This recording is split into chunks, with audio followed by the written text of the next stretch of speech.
우리 프리데이가 가면 갈수록 이렇게 인기가 되니까 너무 좋네요. 많이들 오셨네. 다 낯은 읽은 얼굴들인데 진짜 반갑습니다. 네. 오늘 저희가 이제 아까 말씀하신 대로 우리는 또 남산으로 이따 가야 돼가지고, 오늘은 조금 진짜 알차게, 짧게 이제 방송을 이제 할 거고요. 제가 이제 어제하고 오늘 어떤 얘기를 해드리면 여러분들한테 도움이 될까라고 좀 고민을 해봤어요. 근데 이제 저는, 옛날에 그 EBS 방송에서 제가 이제 얼핏 한 방송을 본 게 있었는데, 거기에서 뭘 봤냐면, 그 부가 대물림 된다. 그 다음에 생각이 대물림이 된다. 뭐 이런 얘기를 본 게 있는데, 그게 유전자 밈이라는 거였어요. 유전자 밈 이제 하면은 우리가 이제 생물학적으로 해가지고 어떤 몸을 통해서 자식이한테 전해지는 유전자 있는 게 밈이 아니라, 제가 얘기하고 싶은 건 생물학적인 건 생물학적인 거고, 중요한 건 문화적 유전자인 밈인 거죠. 문화적 밈. 이게 이제 뭐냐면 생각이라는 건데요. 제가 그때 그 영상을 보면서 감명 깊었던 게, 그때 이제 송씨 가문, 그 다음에 뭐 나왔는데, 그 송씨 가문의 그 자녀가 6명인데, 그 4명이 변호사와 행시 해가지고, 4명이 다 이제 사시 출신, 이렇게 행시 출신이 되었어요. 그 다음에 한 의사 집안은 계속 의사로만 이렇게 유전자 되는 거예요. 그래서 이제 그 화면을 보면서 하고 싶었던 이야기는 뭐냐면, 그분들이 생각하고 있는 어떤 생활의 가치, 보여지고 있는 모습, 이것들이 자녀한테 말로서 전달이 되는 게 아니라 행동으로서 전달되는 걸 제가 그때 봤어요. 그래가지고 야, 저런 거구나. 그래서 저는 그때 반성을 했어요. 나는 내 자녀한테 물려줄 게 없는데, 엊그제 방송했었던 거랑 똑같은 얘기예요. 그때 그 생각이 들었었거든요. 나는 가진 게 없고 배운 게 없고 이렇게 물려받은 게 없고 가진 재주 없는데 나는 내 자녀한테 뭘 물려주고 있을까 생각하니까 그냥 열심히 해라, 반듯하게 살아라, 성실하게 살아라, 착하게 살아라, 이거 외에는 없더라고요.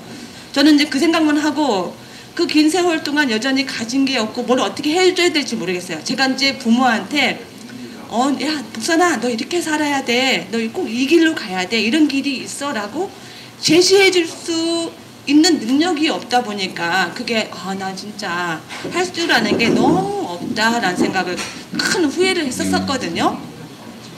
근데 이제 제가 다행히도 이 협회에 와가지고 그게 생겼어요. 그게 협회에 와서 이 경매를 애들한테 가르쳐줘야 되겠다.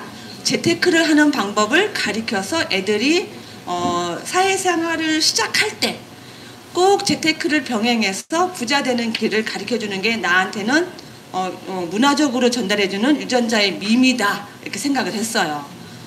그래서 저희 아이들한테 제가 이제 협회에 와가지고 경매 공부해, 꼭 해야 돼, 엄마가 있을 때 해, 엄마가 있을 때 해, 엄마가 빽 있을 때 해도 씨알이 안 맥히는 거예요. 우리 애들이 저한테 엄마 돈 많이 벌어갖고 손자들한테 선물 좋은 거 해줘? 뭐 이렇게 장난삼아 얘기도 하고, 그래, 그럼 나는 그러지. 그래, 나는 늙었을 때, 늙은 할머니지만 능력 있는 할머니 돼가지고 막 빵빵하게 해줄게 라고 했었어요. 그냥 말만 그렇게 했었어요. 이제 그게, 이제 그런 말들이 내 자녀들한테 조금 스며들기를 원해서. 그래서 그 시간이 뭐 1년 가도 2년 가도 도통 관심이 없더라고요. 도통 관심이 없어. 그러면서 안타깝죠. 이게 뭘까라고 생각하니까 제 부모가 저한테 재테크를 가르쳐주는 역사가 없어요. 알뜰하게 적금 들어라, 그다음 돈을 모아야 된다, 뭐 이런 얘기는 했지만 어떻게 재테크를 해야 되는지, 어떻게 돈이 돌아가고 있는지, 이 길을 해서 이 방향으로 해야 된다라는 걸 들어본 역사가 없어요. 그러다 보니까 저도 그냥 그렇게 산 거예요. 40이 넘도록. 그러다 보니까 저는 또 배운 게 없다 보니까 제 자녀한테 할 말이 없는 거예요. 내 부모가 나한테 얘기했던 것처럼 착하게 살아, 그냥 열심히 해, 뭔가가 길이 있겠지, 제시해 줄 수 있는 길이 없었는데, 이제 제가 그런 후회를 하고 있다가 요번에 이제 그 아이들한테 얘기했었을 때 이제 아이들이 스며들었나 봐요. 조금씩. 제가 처음 오산 상가를 샀을 때, 제가 그때 신용불량이었는데 우리 아이들한테 얘기를 했어요. 야, 얘들아, 우리도 상가 한번 사보자. 그랬더니 애들이 콧방귀를 힉기더라고. 아이 무슨 신용불량이고 집이 뭐 월세 겨우 500만 원짜리 살고 있는데 뭐 상가를 사겠다고 하니까 애들이 그래 엄마 생각은 참 기특한 것 같아 이러면서 뭐 그냥 엄마는 어쨌든 사고는 치는 성격은 아니니까 그래 이러면서 엄마 나 300만 원 있으니까 보태줄게 이렇게 아주 쉽게 얘기하더라고. 그 정도 뛰어도 엄마한테는 아깝다는 생각을 안 했던 것 같아. 그때 이게 보니까. 그래서 제가 오산 상가를 사고서 보증금이 들어오자마자 애들한테 그 2배로 해가지고 보증금 그러니까 나한테 투자했던 비용 300만 원, 뭐 400만 원 이걸 더블 해가지고 줬어 일부러. 야 상가를 사니까 이렇게 돈이 들어오니까 너네들 한번 봐봐. 그렇게 했는데도 이게 안 먹혔어요. 애들이 어쩌다가 우연히 얻어걸린 행운이라고 생각했던 것 같아요. 그러면서도 계속 엄마 열심히 해. 공부 열심히 해. 엄마 언제 우리 부자 돼? 이번에는 물건 뭐 사? 이렇게 장난스럽게만 얘기했지 나도 공부를 해야 되겠다. 이렇게 하지 않더라고. 얼마나 미련해. 내 새끼지만. 아유, 미련해. 그래서 내가 그 미련함이 내가 젊었을 때부터 투자해야 돼. 재테크해야 돼. 라고 심어놓지 않았기 때문에 애들 머릿속에는 그게 없는 거예요. 근데 엄마가 투자한다 하니까 호응은 해줬지만 별로 이게 무관심했었어요. 그래서 제가 그걸 알기 때문에 계속 이렇게 스며들게 했는데 그 결과가 4개월 전에 딸내미가 툭 던지더라고. 엄마 나 돈 1,000만 원 있는데 뭐 월세 한 20만 원 나오는 거 용돈 할 수 있는 거 해주면 안 돼? 이러더라고. 근데 그게 엄청나게 반갑더라고요. 애한테 먹혔구나. 너가 첫 번째야. 그러면 자식 셋 중에 하나는 됐고 퍼지겠지 라고 생각을 했어요. 그래서 아들한테는 제가 이제 가고 동네에 있는 물건, 뭐 서울에 있는 물건 막 고를 때 입찰도 볼 건 아니지만 임장을 갔다 오라고 시켜요. 야 가서 현황 좀 보고 와. 엄마가 바빠서 못 가니까.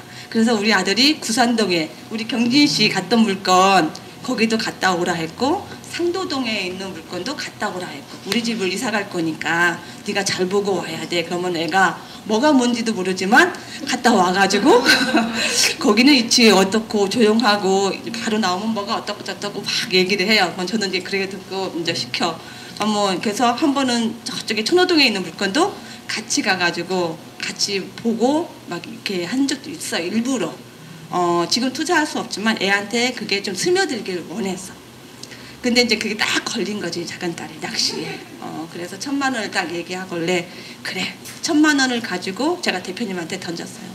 대표님 성현이가 작은 딸 이름이 성현인데 성현이가 1,000만 원이 있는데 월세 나오는 거 있으면 하나 해달래요.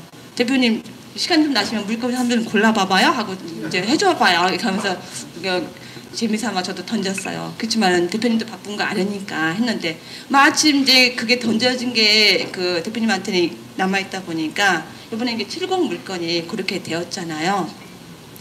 딱 그걸 보면서 내가 내 자녀한테 해줄 수 있는 게 하나 생겼다.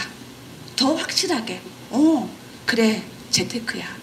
그러면서 제가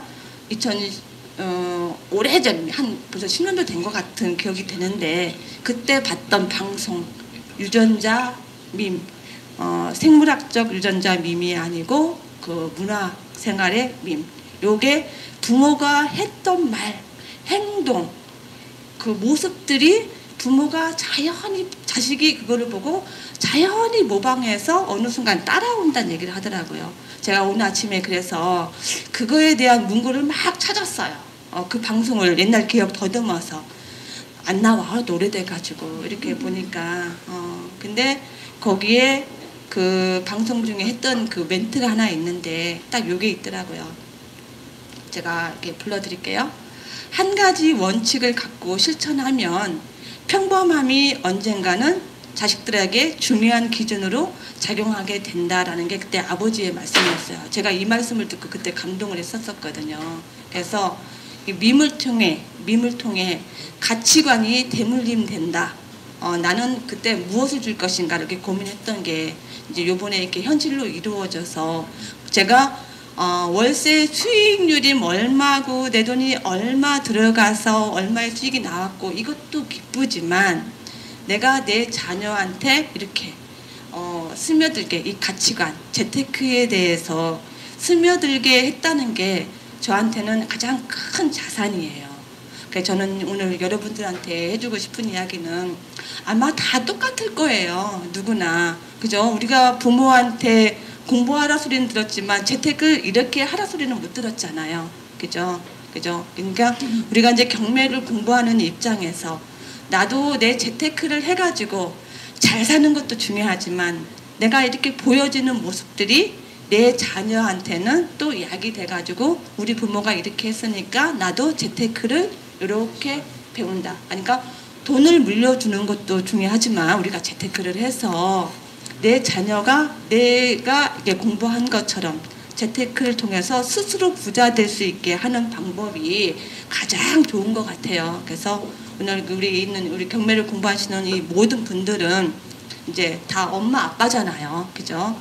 이거를 자녀한테 물려줄 수 있는 어떤 가치관으로 물려줄 수 있는 문화적인 밈 요걸로 해줬으면 좋겠다는 생각이 들어서 우리 여기 은정 씨 왜 눈을 이렇게 눈물이 흘리고 있어? 내 얘기가 감동스러웠어요? 아니 왜요? 어떤 것 때문에? 잠깐 나와봐요. 괜찮아요. 아니 왜? 나하고 똑같은 생각을 했구나. 나와서 얘기해. 나와서 얘기해봐요. 박수 해주세요.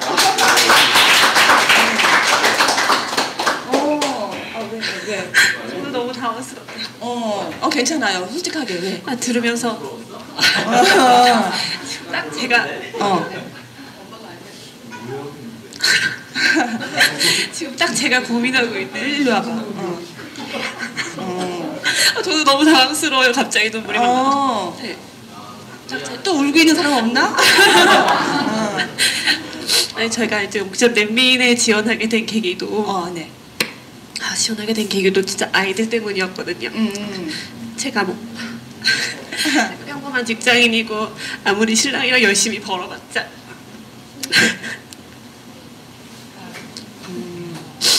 더 나아질 것 같지 않다는 그런 생각이 많이 들었어서 그래서 이제 나 너무 당황했어. 울지 마. 진짜 많이 오셨어요. 여기서 보니까 진짜 많이 오셨네요. 많이 오셨지. 네.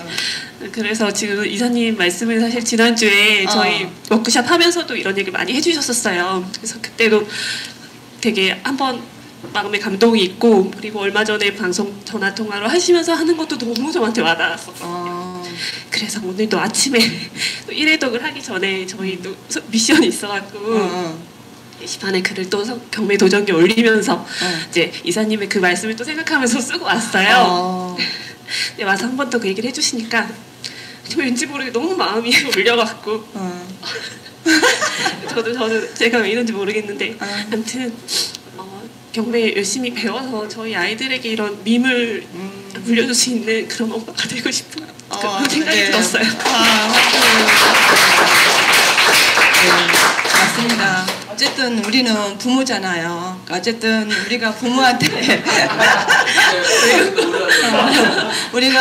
저도 제 부모가 참 저는 제 엄마한테 태어난 거에 대해서 큰 행복이라고 여겨요. 워낙 반듯하고 착하시고 이러신 분이신데 우리 엄마도 그 할아버지 할머니한테 재테크에 대해서 어떻게 재산을 불려가야 되는 거에 대해서 배우지를 않았기 때문에 우리 엄마가 자식을 사랑했지만 가르칠 수 있는 방법이 뭐가 어떻게 해야 되는지 몰랐던 거예요. 그러니까 저는 또 저대로 그런 부모만 보고 살다 보니까 제가 또 내 자녀한테 내 자녀가 27살, 6살인데도 그 나이 될 때까지 제가 내 자녀한테 해줄 수 있는 이야기가 없었어요. 이렇게 해라. 이렇게 하면 큰 도움이 된다는 얘기를 당당하게 해줄 수 있는 게 없었어요. 근데 지금은 말할 수 있어요.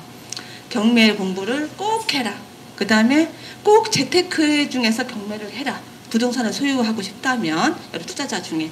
그래서 내가 이거를 이렇게 심어줄 수 있다는 거에 대해서 가장 행복하게 느끼고 그러니까 여러분들도 정말 경매 우리가 돈 벌려고 하는 거지만 이게 내 가족한테 어떤 파장이 미칠 것인지를 좀 판단하시면서 공부하다가 도중에 멈추지 마시고 열심히 해서 쭉 그 자기 길을 가는 우리 회원들이 되었으면 좋겠습니다. 감사합니다.